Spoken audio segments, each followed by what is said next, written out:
Well, good morning, my good and faithful friends. How are you all doing today? I shouldn't say morning because I know it's not morning everywhere.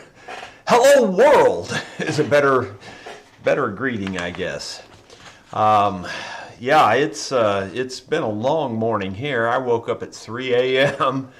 and really didn't go back to sleep. I did a little bit of cat napping there about I don't know, 5:30, 6 o'clock time frame there for a few minutes. Oh, my goodness. Don't have a whole lot to cover this morning. I'm going to ask my assistant to go turn the air back up so that fan quits blowing. That just kicked on it instantly when the video starts, the blower has to kick on just at that exact moment. This is going to be a relatively short one in that I don't have anything pre-prepared today. I don't have a lot pre-prepared, just a couple things. Got a few items of importance to cover, and then we're going to do mostly Q&As, and we'll see how long it takes us to get through those. First thing let's give you an update on Liam and his birthday. I have received a few cards, but only a few. We have also received a present here for Liam, and I'm actually curious what it is. And the reason I'm real curious is because it doesn't really say who it's from. It's from a company, Marvin Windows in Minnesota, and I don't know if someone associated to that company sent this, or if the company, if it was purchased at this company. So, Liam, if you're watching and you don't want to have your surprise spoiled, turn away, don't look, because I'm going to open it right here on camera. And that way we'll see what it is.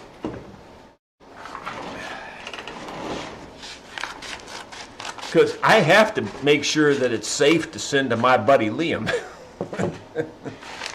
I have no idea what this is. It says happy birthday, so it did come from someone probably at that company then. Maybe I shouldn't open it any further. It does say happy birthday on it. I don't know. I can't leave you all hanging. Mostly I can't leave myself hanging. I don't want to tear up the box. Let's see here. My fancy knife I made. There you go. Let's see. Okay, I can see. I can open it up here. I can undo the tape without tearing up the box.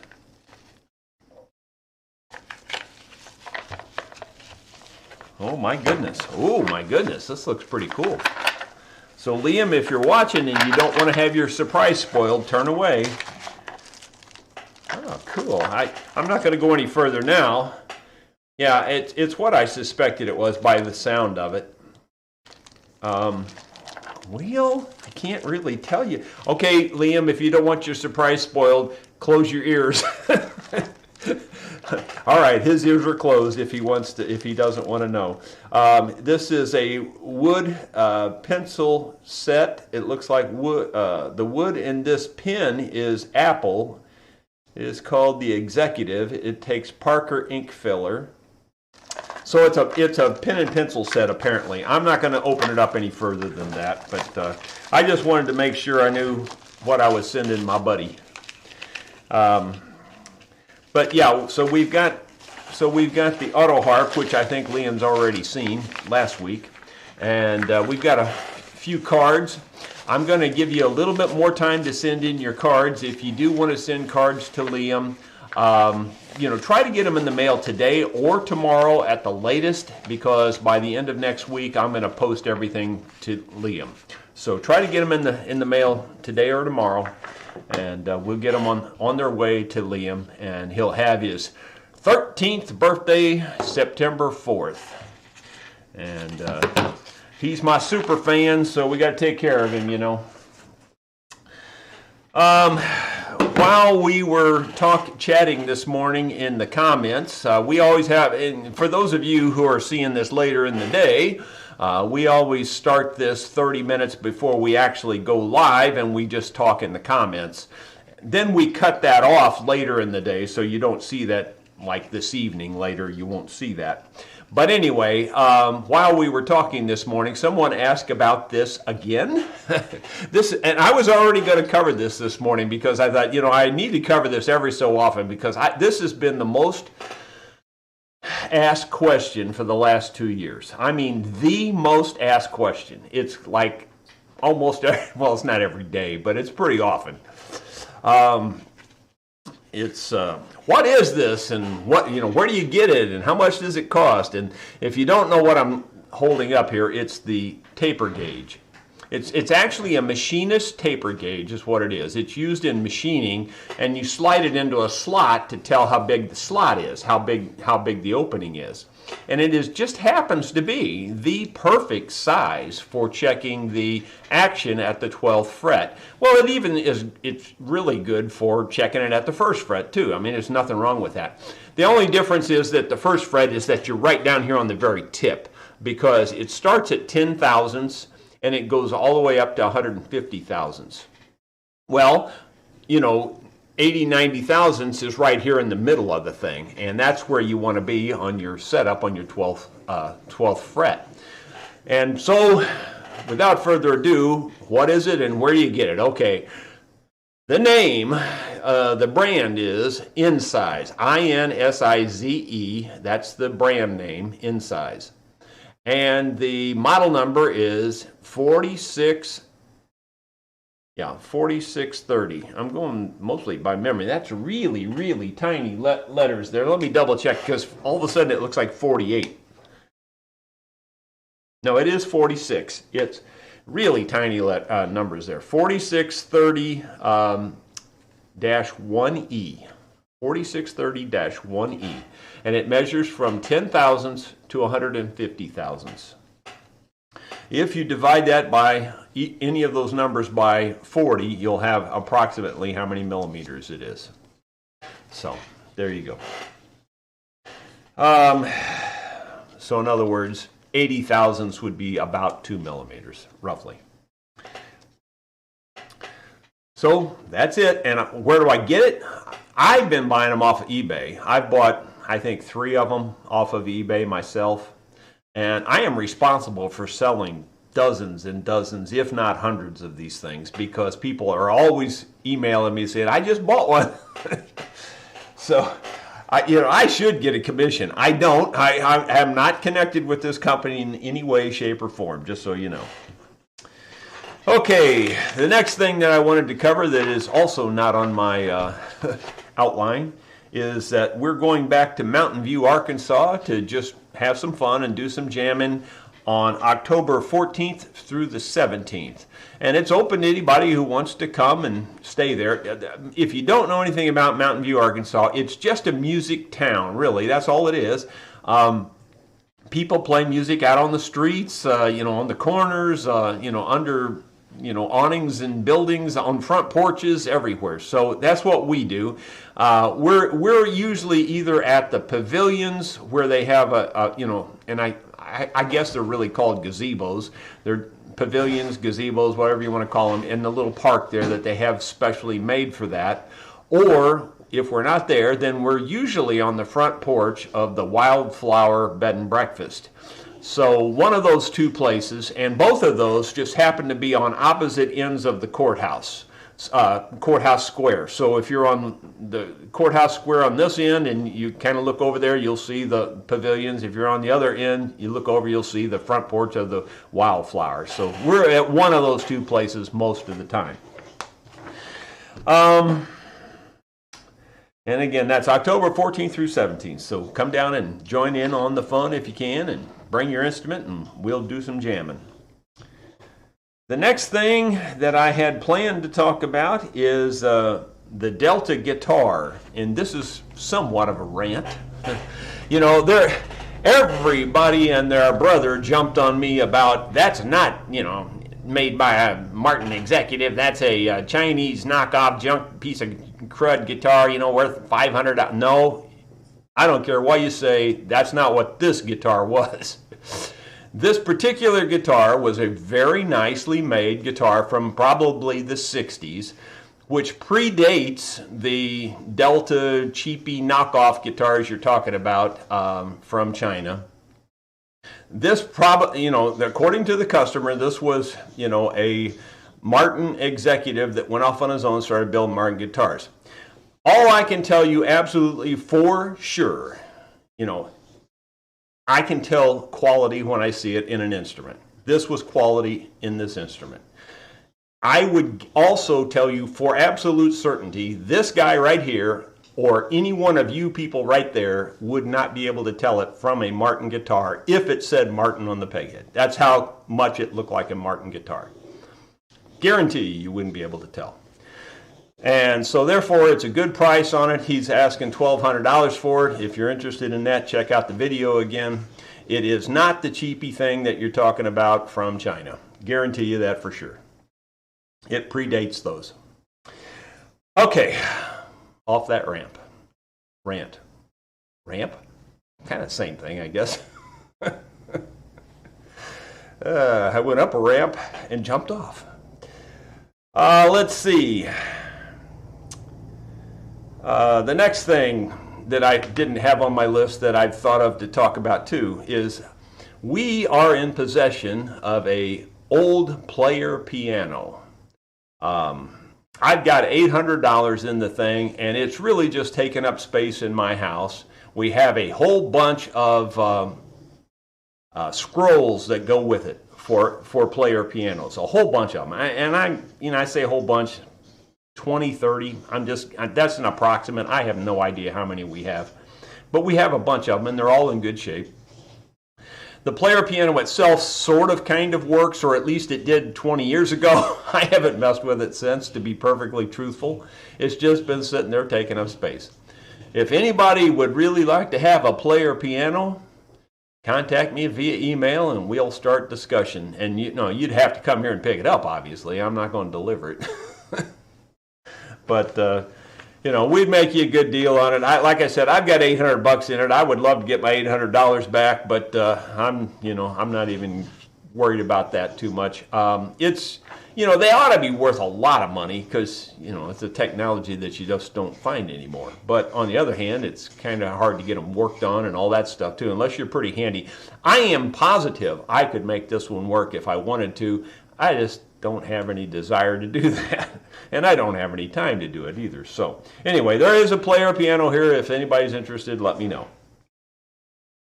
And then I was going to give you a status of the last hurrah guitar, but it would just be a ditto of last week. So just watch last week's video because I didn't make any progress this week. And there's two primary reasons for that. One of them is on my list here, and that is that last week I told you that the website was all up in good shape and everything was fine, and that was a little premature because I spent several more days trying to figure out what was wrong with my downloads on my training. And I finally figured it out, I believe. And the reason I say I believe is there's really no way we can test this. I know you would think you should be able to test it. We can't test it. I even called PayPal and I even called the web hosting companies, and they all say, no, you just really can't test it. You just either go live or have some friend test it, that kind of thing. And that's the only options we have. So I believe I have it fixed now. So if you've been on the fence about buying my training, and now would be a good time to do it so that I can tell if it works. But anyway, if you don't know anything about my training, it is about the Nashville number system, and it really goes into deep depth in the mandolin training. And when I say deep depth, I'm talking about it. It starts with how to hold the pick all the way up through playing very complicated songs, and throughout the whole thing I'm teaching you the Nashville number system also. So it's really good on the mandolin training. It's probably 12 hours of video. I've had just countless emails and things telling me how wonderful they think the training is, and people have sent me notes going like, man, I wish I would have learned this 30 years ago, that kind of stuff. So it's been really good feedback. The guitar training, to be perfectly honest with you, is far less detailed, but it does teach you how to understand the Nashville number system on the guitar. But in the guitar training, you really ought to know how to play a guitar a little bit already. At least you ought to know the chords, or most of the chords. Okay, so anyway, that part's working. The other thing that took up my time and why I didn't get any work done on the last hurrah is, aside from the fact that I have to do all the office work now too, by the way, is that just an example, this is just one example, trust me. Yesterday, I was just getting ready to start on some work here in the shop, and my wife says, "Come to the house right away." Okay, why? She goes, "There's water dripping out of the ceiling." You know, when you have water dripping out of your ceiling and it's not raining outside, you know there's a problem. So I go up there, and you know, it's the world's craziest attic in this house. It really is. You can't really even imagine how bad this attic is. I mean, even your wildest imagination, you can't estimate how bad my attic is in my house. You know, first of all, you should know that it's used to be 3 separate houses. They built a roof over all 3 houses and made it one roof, and basically made it one house. The house goes all the way across the valley, completely across the valley, becomes a dam basically in the valley. Therefore, the creek runs under the house, if you didn't know that and hadn't seen the prior video that shows that. So anyway, my point is, it's a crazy attic. It's just absolutely bizarre nuts. And it's got 2 sets, actually 3 sets if you really want to get technical, 3 sets of ductwork in the attic. You think, how could you have 3 sets of ductwork? You know, you only have ductwork going to each room. No, not in this house. You got 3 sets of ductwork. And it's not because there's 3 houses. It's because they have 2 Lennox pulse furnaces. Each of those have their own ductwork going up through the attic, feeding each end of the house. Then there, actually, now that I think about it, there's 4 sets of ductwork. Then there's air handlers for the air conditioning system that's on each end of the house, and it has its own ductwork too, both of them. So there's really 4 sets of ductwork up in this attic. You trying to get through a tight attic with 2 roofs on it already, where you're crawling through 2 different levels of roof, oh, you just can't imagine how bad it is. And then you try to find something leaking, and it was at least 90 in the shade here yesterday, at least 90 in the shade, and the sun was out. Can you imagine how hot it was in the attic? Well, here, let me just give you an just try to imagine this. You know, you already know how hot that's going to be in this attic. It's going to be 110, 120 degrees, every bit of that. All right, so when you open up this particular part of this attic, you actually access it from outside the house. That's how weird this is. There's a drive-through through the house, and there's a hole cut out in that drive-through where you can get into the attic. So as soon as I open that up, the heat just hits you. I mean, it just hits you, and it's just hot. So I have to crawl up through this thing, and you know, with my arthritis in my spine and neck and back, that's just right there is already all you want to do. And so just getting up in there is the tough part. So I'm up in there, and now I got to crawl through tunnels and things to get up to where this. I was pretty sure it was the air conditioning that was leaking, because I was thinking the condensation tray was full and overflowing, or it had stopped up the pipe or whatever. And sure enough, that's what happened. Well, you would think, well, that will be low in the attic, right? No, not in this house. It's at least 4 feet above the base of the attic. It's like 4 feet up in the air, and then it's jacked through another roof, and you have trust me, you have no idea how hard this is to get to. How they ever got it up there, I have no idea.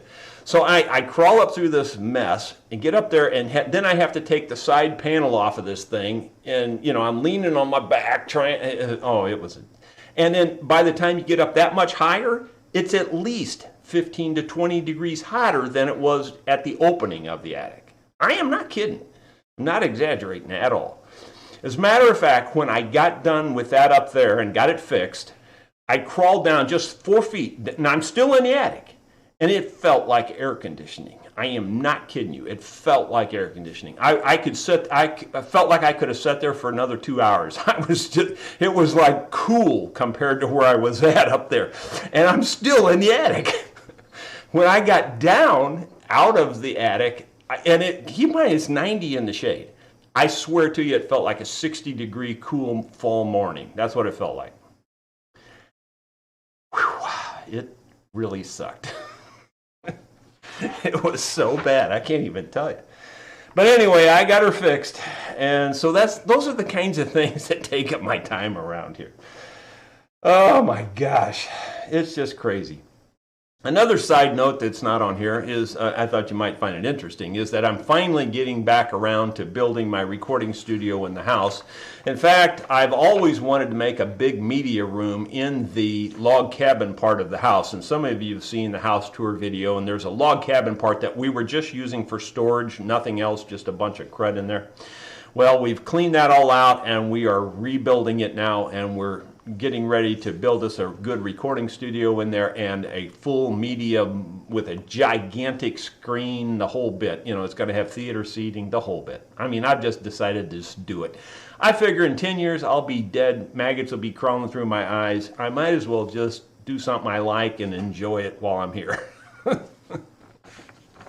So that's the theory behind it. And my kids will have something they can enjoy after I'm gone. So there you go. Anyway, so I am in the process of that too. That takes a little time. And one more little minor side project is I'm also rebuilding my wife's horse trailer that we bought from that poor old lady that just couldn't get it sold, so we bought the piece of junk, and I'm rebuilding that. I am on the downhill side of that. I've only got really getting it ready for painting at this point. That's about where we're at right now, and then just putting the wood back in the floor. So it's almost done. Besides that, I got all kinds of time to work on instruments. I say these things and I go, I can't even believe I'm saying this, because it is all true. You should follow me around one day. You just wouldn't believe it. Okay.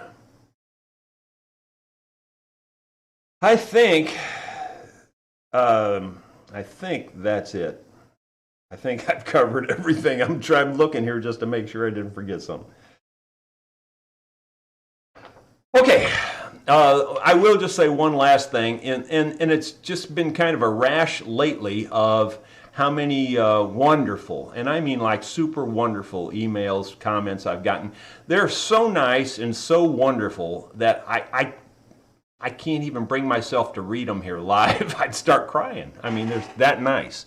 So thank you all very, very, very much. I really appreciate it. If you all have any questions, now's a good time to give them some space. Looks like we have one. Talk about blades on finger planes, please. Okay. Yeah, I'll do that. I know something about that, actually. There's a few things I know about, and that's one of them.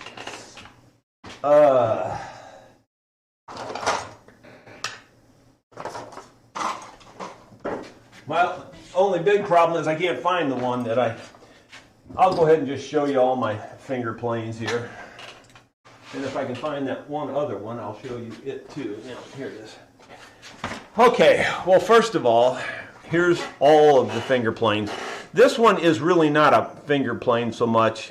This one is more of a palm plane, if you will. You can push against the palm of your hand here, still guide it with your fingers. All of the planes that I use have a convex bottom. It's a kind of a round bottom, semi-round. This particular one, I even reground it and made it better for me. It was a little too flat and a little too clunky in certain places, so I reground the whole face of it and then recarved the blade to fit it and all that. So, this one's highly customized, but it's really good for my arthritis in my fingers and my thumb. So I can hog out the wood with this. Now this one, I'll just try to give you the measurements on these things too while we're at it here. most of these things are measured in millimeters. The blade on this is, I'm going to say it's 10 millimeters. The shoe on this is much bigger than my other 10 millimeter plane. This is another 10 millimeter plane, and you can see how much smaller it is. I guess I need to hold it in the right place here. But so this is 10 millimeter also. This is 10 millimeter. You can see how much bigger this shoe was. That's part of the reason I did so much grinding on this. I wanted to cut it way down. It was just too big for me.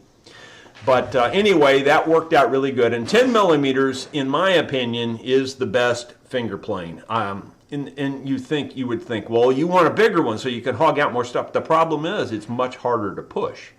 The small blade like this is so much easier to push. And because it's easier to push, you can do it faster and cut more out, I think, much quicker than you can with the bigger hogging plane. Now, I'm not saying I never use the bigger ones. I do. But I think that overall, if you could only have one, I'd much rather have this than to have a bigger one. So that'll give you some idea, first of all. Now, having talked about that, they make the blade in two different types. They make a smooth round blade, and I don't know if you'll be able to see that or not, but maybe if you notice there, the teeth, there's no teeth on that blade, it's smooth. This one has teeth, as you can see, perhaps. If you get it in the right angle, you can see that this one actually has jagged little teeth there. I don't know if again, it's not very high resolution on this feed.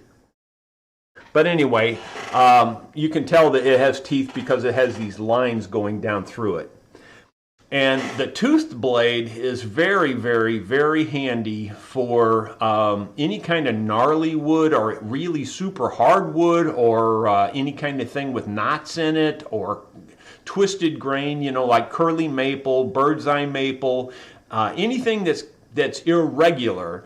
This tooth blade is very good for that kind of thing.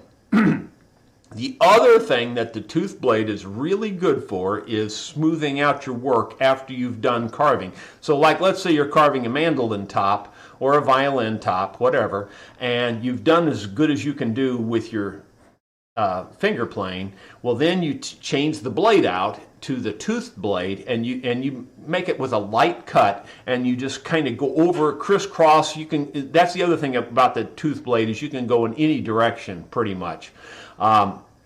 And so you take that tooth blade then, and you kind of level out your work. It just kind of cuts the tops off of the high spots. So the tooth blade is super, super handy. I don't use the tooth blade all that much. For my normal work, I'm normally using the smooth blade because like I'm carving a little niche here or a little niche there or a little something here, something there. You know, even on repairs, I use this a lot just to fix some little thing. And in most cases, I don't need the tooth blade. But when I'm carving a full instrument, the tooth blade definitely comes into play a lot. Okay, so those are the, I guess you'd say, my main two ones, and then actually I've got two of the 10-inch ones, and one of them I keep a tooth blade in, and the other one I keep a smooth blade in. So I just keep them that way. I don't have to change them out that way because I use them so often. My next favorite finger plane then would be the, and I believe this is a 12 millimeter. Let me double check the size of it. It seems so much bigger, but it's not that much bigger when you measure it. I think it's only a 12 millimeter blade. Yeah, it feels like it's way bigger, but it's only, you know, a little bigger. At least on the blade width, it's only 2 millimeters wider. But so the 12 millimeters is my next favorite little plane. Again, you can hog a lot more out with this, and it's still not too big. Then I do have this other big one, and I used to use this a lot, but I don't use it that much anymore, to be perfectly honest with you. It is a, I'm not 100% sure I'm reading this right. It looks like it's 18 millimeter, something like that. I don't know if that's the size they come in, but this is about 18 millimeter. And I just don't use this very much anymore. It's really actually pretty hard to push. You can sharpen those blades up really, really sharp and get them just shaven hair, and then you learn how much exposure you need. It should drag and catch your finger pretty well, but it shouldn't be sticking out a lot. But it should catch your finger pretty well when you're dragging it like that. And then, you have to learn how to hold it and everything. I hold them like this. And then you got to put pressure on the kind of the front, because right there on the very front is where it's cutting. So this toe and the blade is really where it's doing the cutting. The rest of this is kind of decoration, really. So you have to learn how to get the front of this cutting and slide it. People come into the shop all the time and they watch me doing this, and I say, here, take it and try it. They just can't get it to cut anything, because there's a knack to it. You have to practice with this. This is not something that's intuitive, but once you learn how to use this thing, it is invaluable. I think that's about everything I can cover on it. If there's any more specific questions about that, feel free to put them in the comments there. Let me see another question.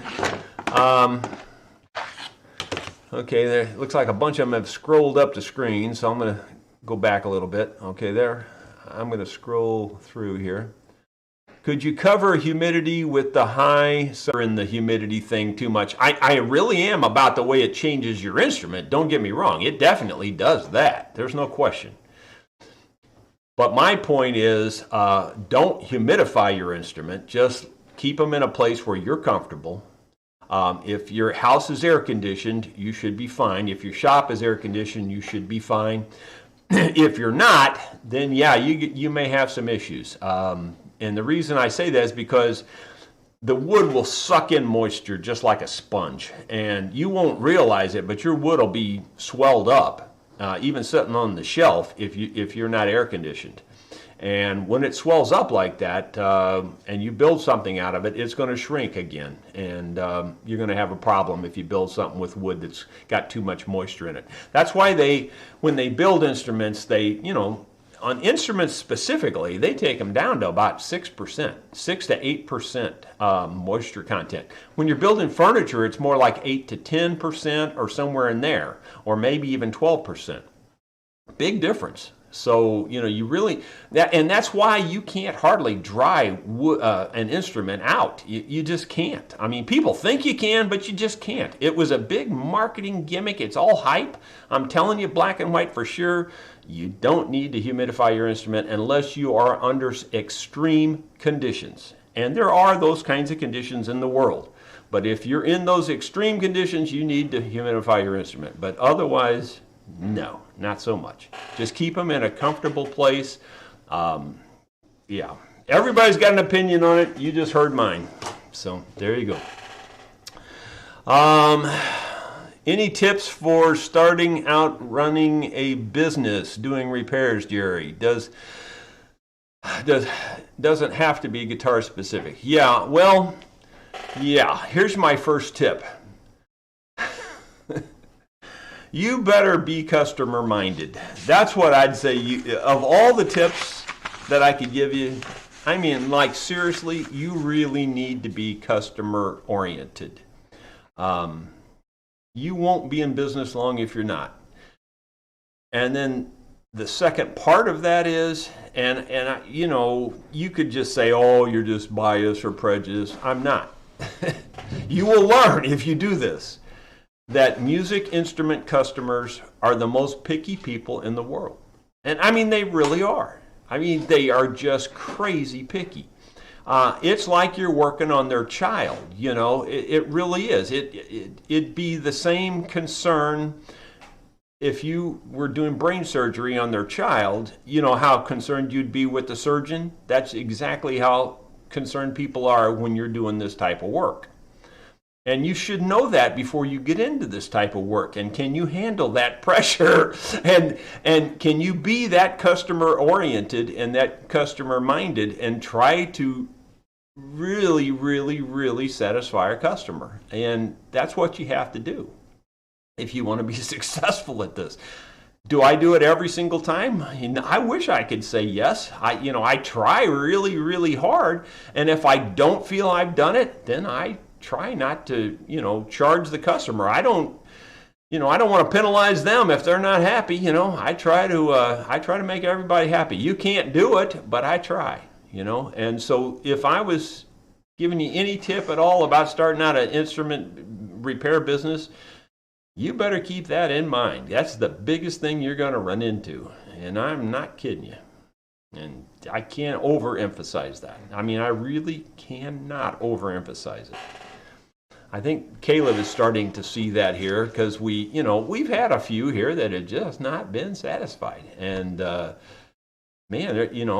most of the time when I have a person that's just not totally satisfied, I just refund the whole thing because I don't even try to say, well, I did this and I did that and I did all this and I spent all this time and money. I just refund it. I said, see ya. Have a nice life. That's pretty much the way I deal with it. Money is not important to me. It never has been. It never will be. If I've had enough money, and most of the time in my life I haven't, if I've had enough money to pay my bills, I'm a happy boy. And that's pretty much my whole life with money. So I don't have a real problem with satisfying customers that way. I'll do whatever it takes to make them happy for the most part. But you should know that if you're not satisfying your customers, you won't get a lot of customers. And that's just pretty much the bottom line. Negative word of mouth spreads 10 times faster. Make that 100 times faster than positive word of mouth. I guarantee you. And if you don't believe me, just try it and see. You'll find out.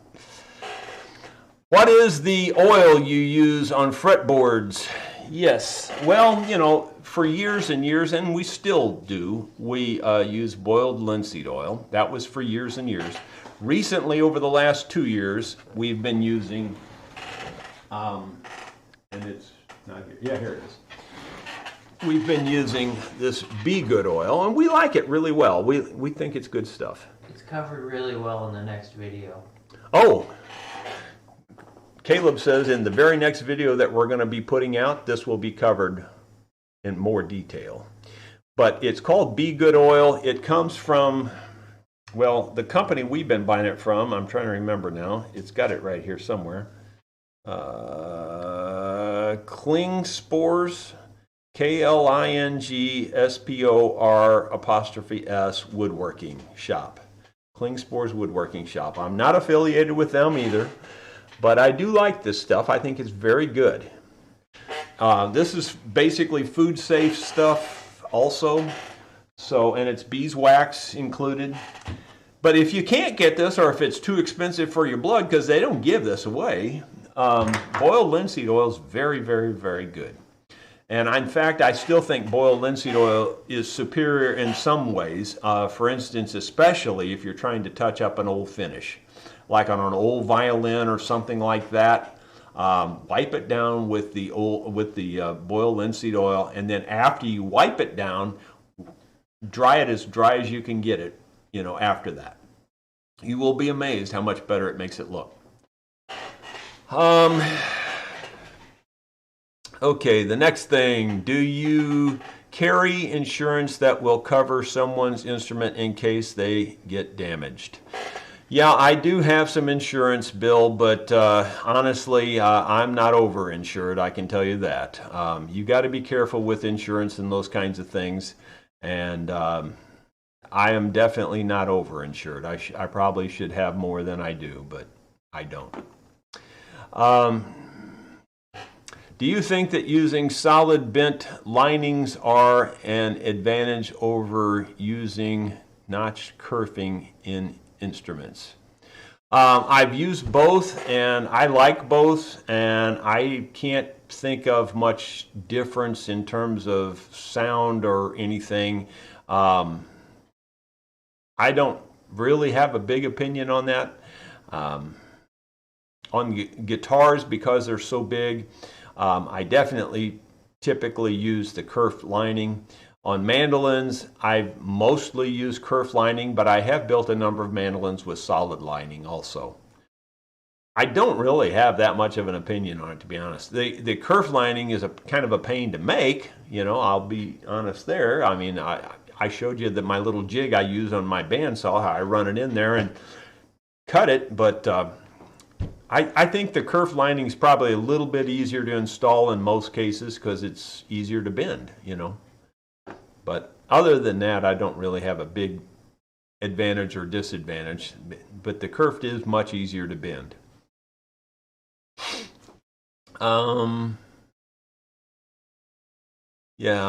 Brian says he uses the 10 millimeter plane with the round bottom also, and yeah, that's the one I use. All of my planes have the round bottom. I don't have any flat bottom finger planes. Not saying that they couldn't be useful. I just don't find a real need for them. The other ones work just perfectly fine for me. And by the way, once you get used to using that finger plane, I mean, like seriously, it's yeah, I don't even know how to explain how accurate you can be with that thing, but you can keep everything perfectly flat. I mean, you really can do a very good job once you learn how to use it. I can't really overemphasize learning how to use one of those, especially if you're planning to get into this kind of work on a full-time basis. You should learn how to use a finger plane. It'll save you a lot of time. When nothing else will work, it will work. Got a Maton acoustic, which the truss, maybe that's supposed to be Martin? I don't know. Matin, I don't know what that is. Which the truss rod socket will no longer go over the nut. Seems like the hole is somehow off center. Any ideas? Well, Rick, I'm sorry, I don't know if I have enough to go on there on what the problem could be. You know, the Dremel tool is very helpful. You might be able to make the hole bigger or something where you can get your nut in there or whatever. That would probably be my only idea that I can come up with at the moment based on what I'm reading there.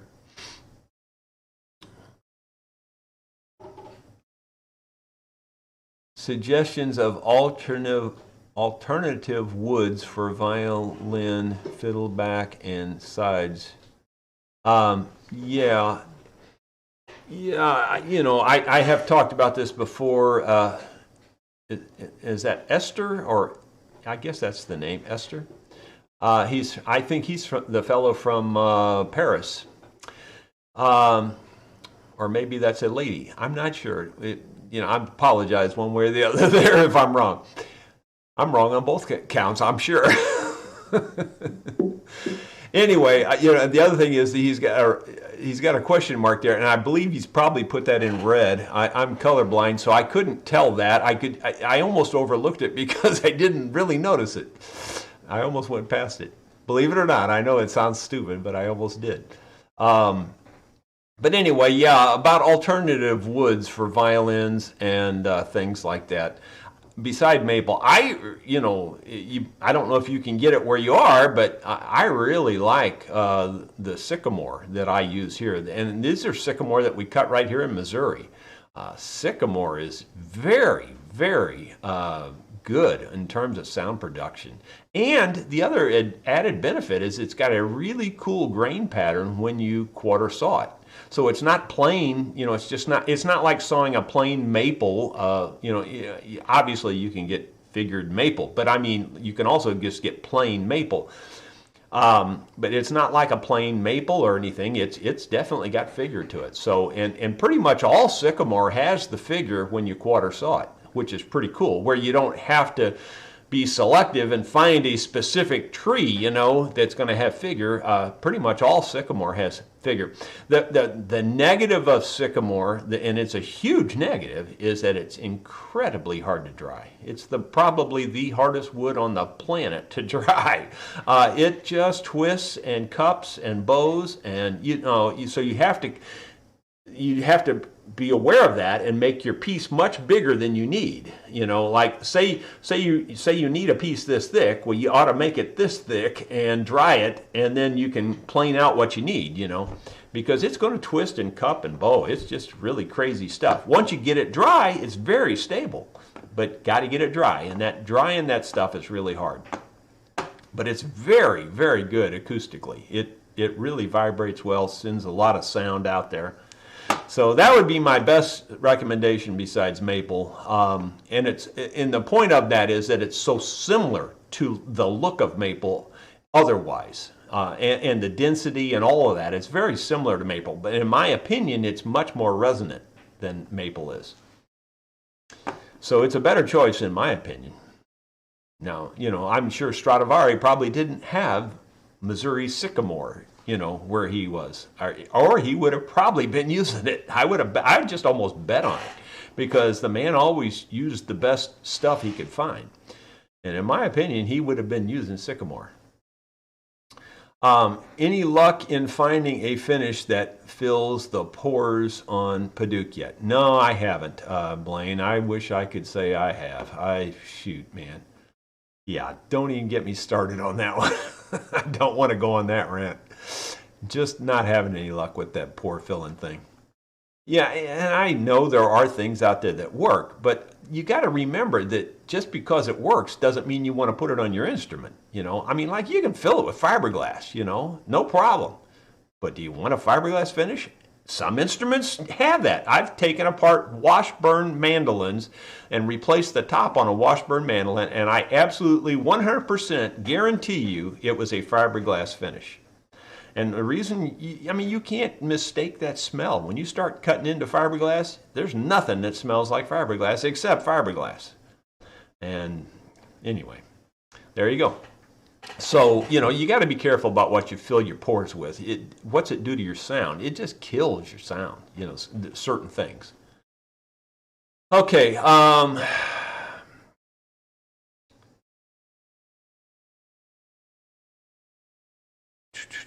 not sure. Oh, maybe I missed it, but what did you say the fix was on the drain issue, on the condensation?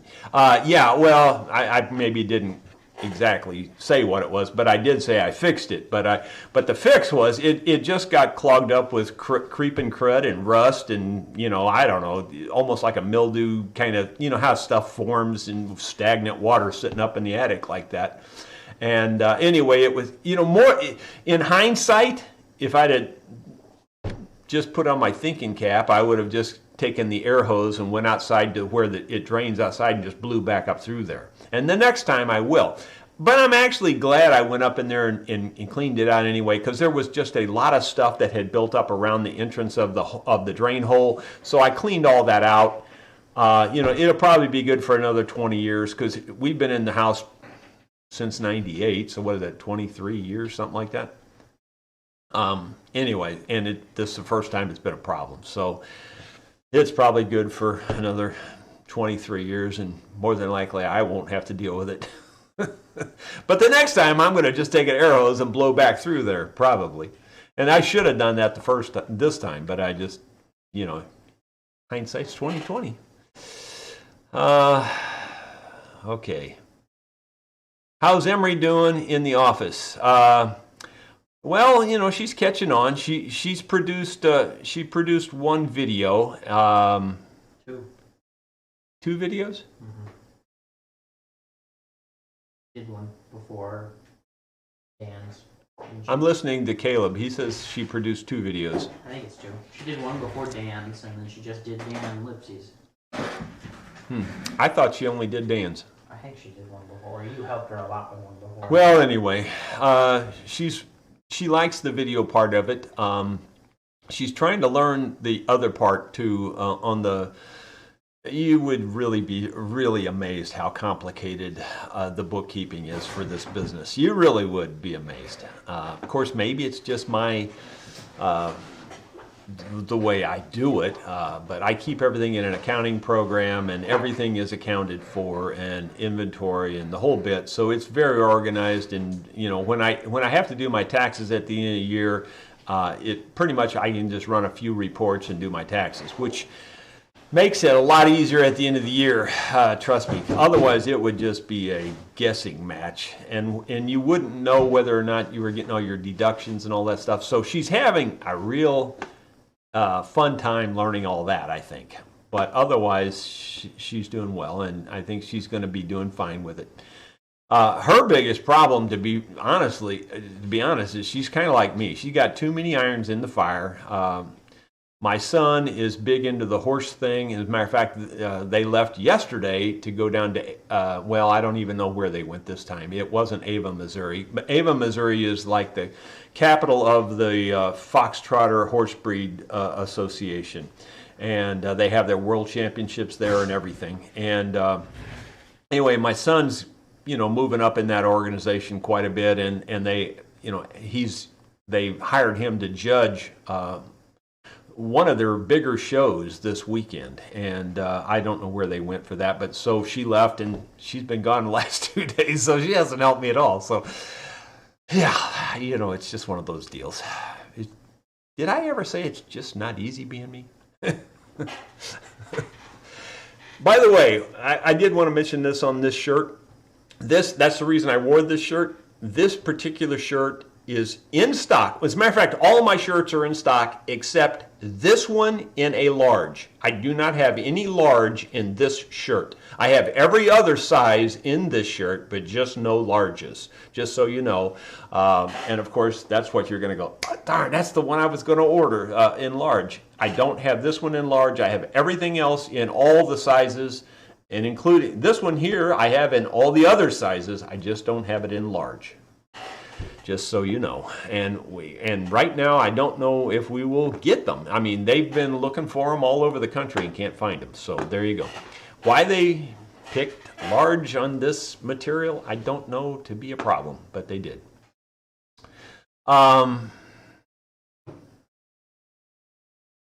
Do you think some people complain just to try a discount and get a free repair? I would say that there will be people that will do that, but I would also say that in the most part, the people I deal with are generally pretty truthful people, and I try to give everybody the benefit of the doubt. And if they're not happy, I feel like there's a problem, and therefore that's why I generally just give them a full refund. I don't say I give every single person a full refund. I just want to be clear. But if I feel like it's a very serious complaint and they're just not happy, then generally I just give them a full refund. What do you think of tongue oil? I guess it's think of tongue oil. To be truthful, Matt, I don't know much about tongue oil, and that's just the truth of it. I don't do much with it. I've got some here in the shop and just haven't messed with it much. And that's the honest answer. I can't tell you something I don't know anything about, really. What are the do's and don'ts of using the Semi-Crow polish? Well, David, I'll be honest. I'm pretty happy with semi-chrome polish on just about anything. If it's got, now I wouldn't use it on bare wood, I wouldn't use it on your fretboard or anything like that. If you tape off your fretboard and you want to polish your frets, you can make them look like a mirror with semi-chrome. And I mean like a mirror. You can see your face in it, and it's that shiny. So semi-chrome is really good for polishing metal. That's what it actually is a metal polish. But it also works really, really good for polishing a finish. And I really haven't run into a finish yet that it doesn't polish. It polishes any finish I try to polish. And sometimes it's about the only thing that works. So, I got nothing but good things to say about semi-chrome. There's been a lot of people that have emailed and said that stuff is, poison, it's caustic, it causes this, it causes that. Well, maybe so. I still use it. I like it. It's great stuff. If you're one of those people that's really, really paranoid about it being a problem, the next best one I found is that Flitz, F-L-I-T-Z, and it's pretty good too, and it does basically the same thing. So, and it's supposedly harmless. So there you go. Use flits if you're concerned.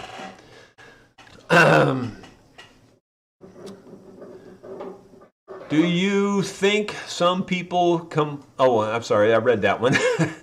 I'm a poor reader. Have I told you that?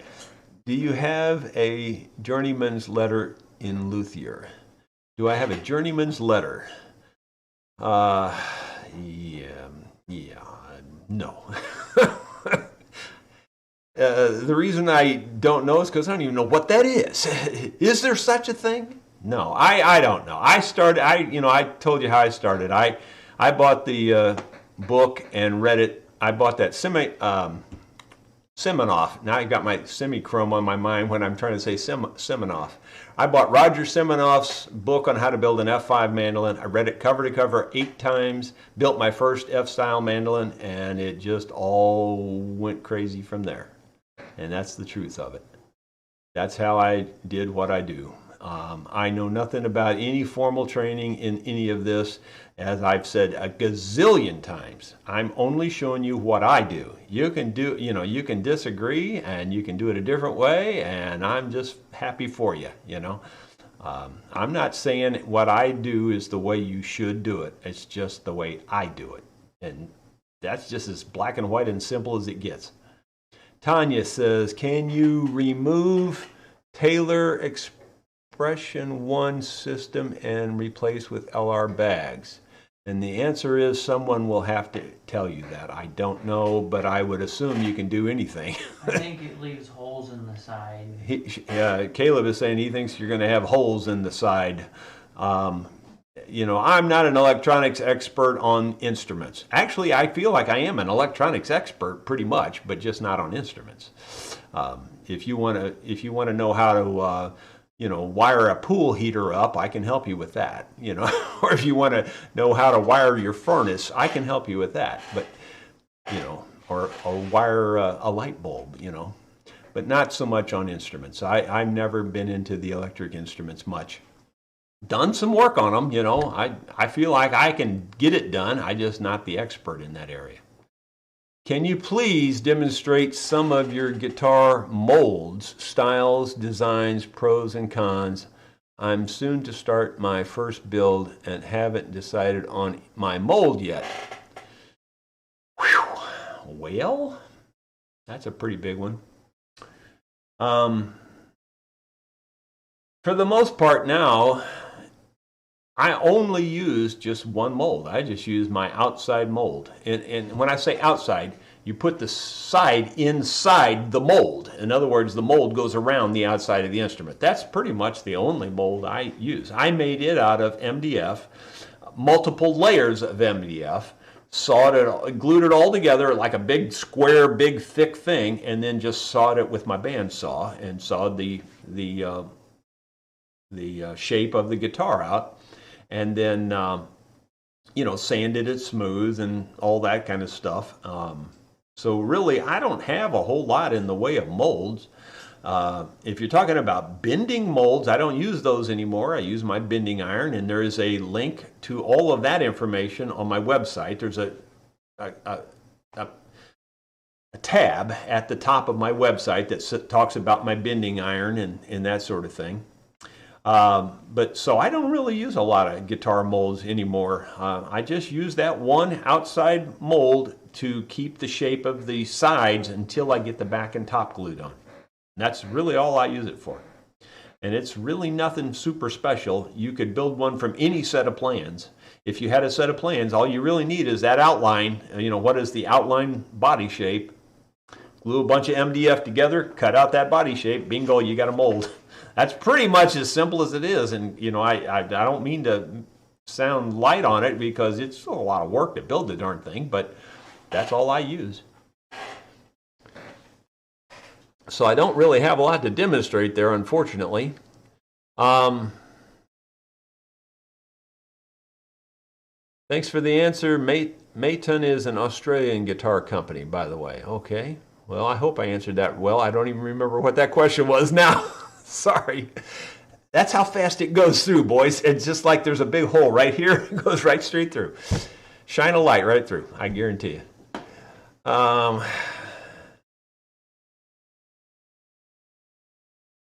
Have an arched, well, it scrolled up the screen. Where did it go? Have an arched top with metal bridge posts. I want to pull them out and replace them with wood bridge. And how can I do that without damaging the top? Huh. Well, okay, if it's a arch top, typically the bridge is not attached. Typically it's a floating bridge and you can move it around. So I don't know if I understand the question. Maybe. I would think you just replace it if you want to replace it. Yeah, I don't know. Man, I'm sorry, I just don't quite understand that question because it doesn't make sense from what I know, on the norm. Anyway, first time on live chat. Love your videos. Very informative and interesting.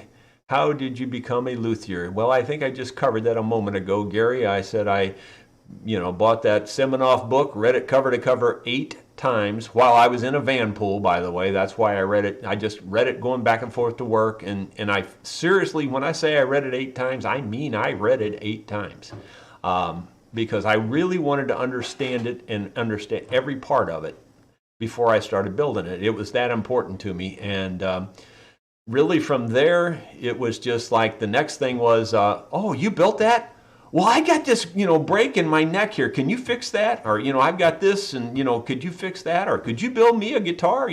Like almost instantly, people were wanting instruments. I had a lady like within probably the first year that wanted a 12-string guitar. So I built her a 12-string guitar. That was, I think, actually it was my third build because before I built her the 12-string, I said, well, I have to build my own guitar first. So I built myself an acoustic guitar, and then I built her the 12-string. And then I think my next one was another 12-string. And then I built another mandolin, or right in there, it might have been a mandolin, then another 12-string, but anyway. Right at the beginning. And so it just kind of kept snowballing and people just wanted more and more. And, it is what it is. It's like it is today. Then YouTube changed everything. My goodness, did YouTube change everything. Okay. Let's see. The next question. Do you have journeyman? No, I guess I read that one already. Do you know Tight Bond 50? I don't know. I don't know what that is. I just use the original Tight Bond for the most part. I started using Tight Bond 3 for things like, if I'm gluing binding strips together, something that I don't ever want to come apart ever, then I use some Tight Bond 3 too. But for the most part, I just use Tight Bond original. But you could use discretion. If it's something you absolutely never think you'll ever want to come apart in your whole life, then Tight Bond 3 would be great. But I don't know what Tight Bond 50 is. I've not heard of that. Somebody said, they're my favorite t-shirts. Well, thank you, Paul. I appreciate that.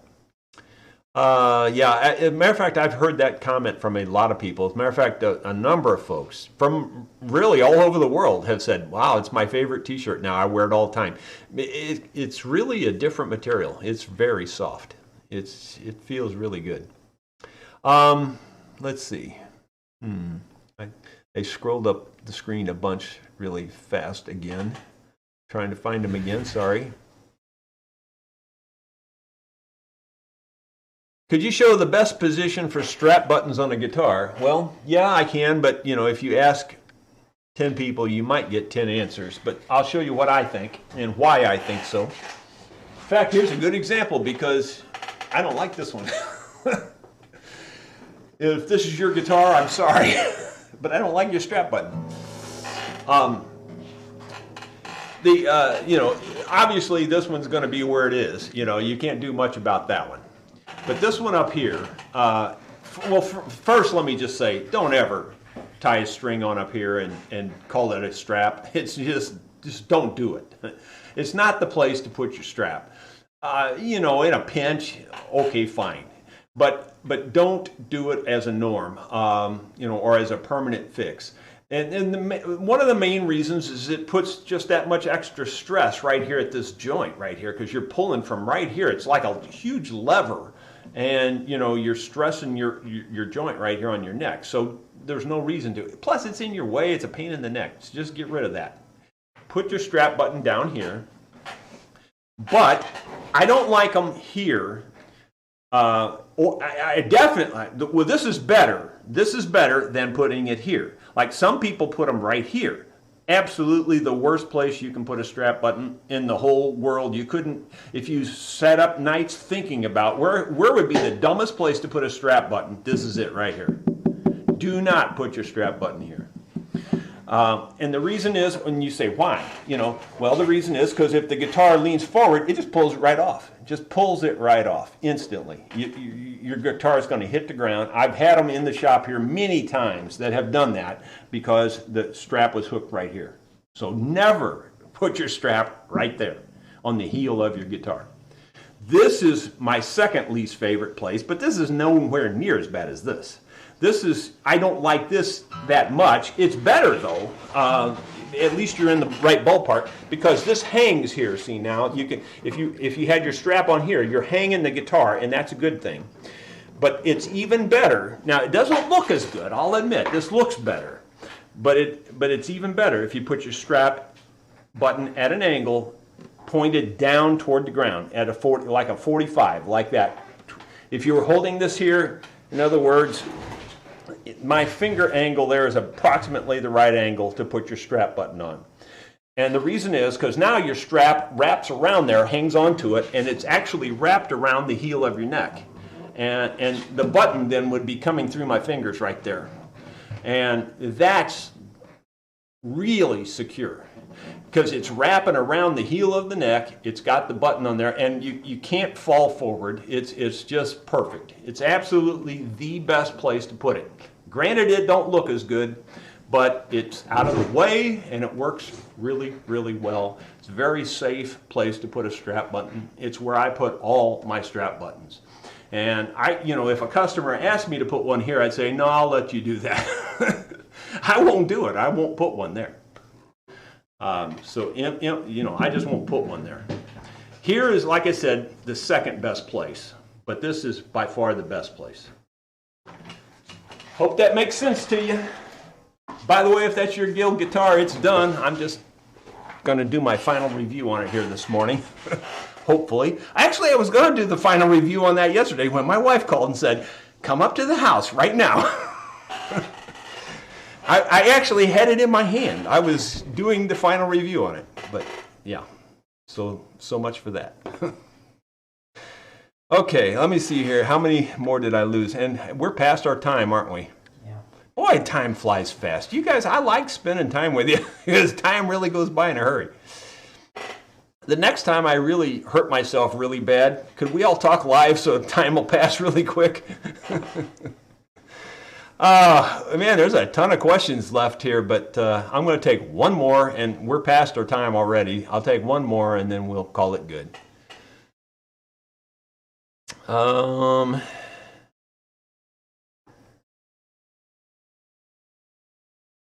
do I remove ebony dust from unvarnished wood? You would have to ask that, wouldn't you? That's pretty specific. I don't recall ever needing to do that. I'm sure I have. I know what you're talking about because ebony dust will stain like maple and things like that and make a kind of a nasty mess. And honestly, I don't recall removing it. I think I typically sand it back off. Yeah, I would probably use a combination of sanding it off and a combination of a damp cloth. I would dampen the area where it's at, let it dry. That'll raise the grain, and then sand it, and you should be fine. Yeah, I don't know. That was a hard question for the last one.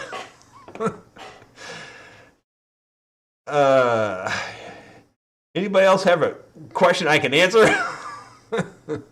I should have prefaced it with that. You're the only YouTube luthier I've seen put a filler strip above the truss rod. do Martin, Gibson, etc. do that too? The answer is, I've seen it on a lot of instruments where they've had filler strips in there. But I've also seen a lot of them where the truss rod, especially those flat truss rods, are right at the fretboard. I mean, in other words, fingerboard's sitting right on top of it. But I have seen a lot of instruments with filler strips. I prefer the filler strip, and the reason is because I like to do the underbow, and then you fill that, and then you got a solid thing. If you don't have a solid thing, then you're not going to straighten out the neck. So I hope that makes sense to you, but that's the reason I do it.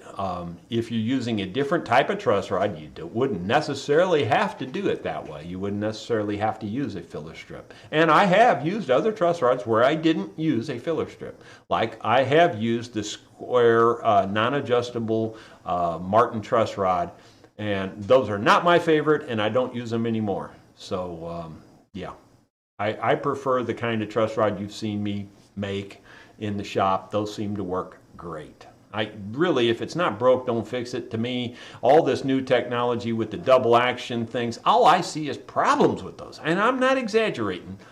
Every 8 out of 10 that come in here are turned the wrong way tight. And you think, oh, it's got to be you. No, I'm telling you for sure. If there's one thing this man knows in my 66 and a half years on this planet, it's how to tighten a bolt. I mean, that's one thing I know how to do. Trust me, there ain't nobody knows that any better than this man. And they come in tightened backwards, and that is a fact. So simple is great. You know, my little simple truss rods work wonderful. You can't beat them, period. My last word for today. So thank you all for joining me here. Looks like 191 viewers at the moment. Caleb's chomping at the bit to get busy working because he's standing here, because he can't make a lot of noise. Well, thank you all very much. Tell your friends. Y'all have a great day.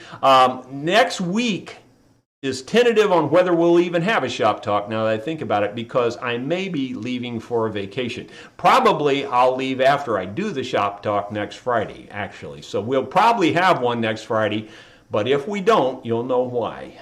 Sorry, that's the best I can tell you right now. See you then.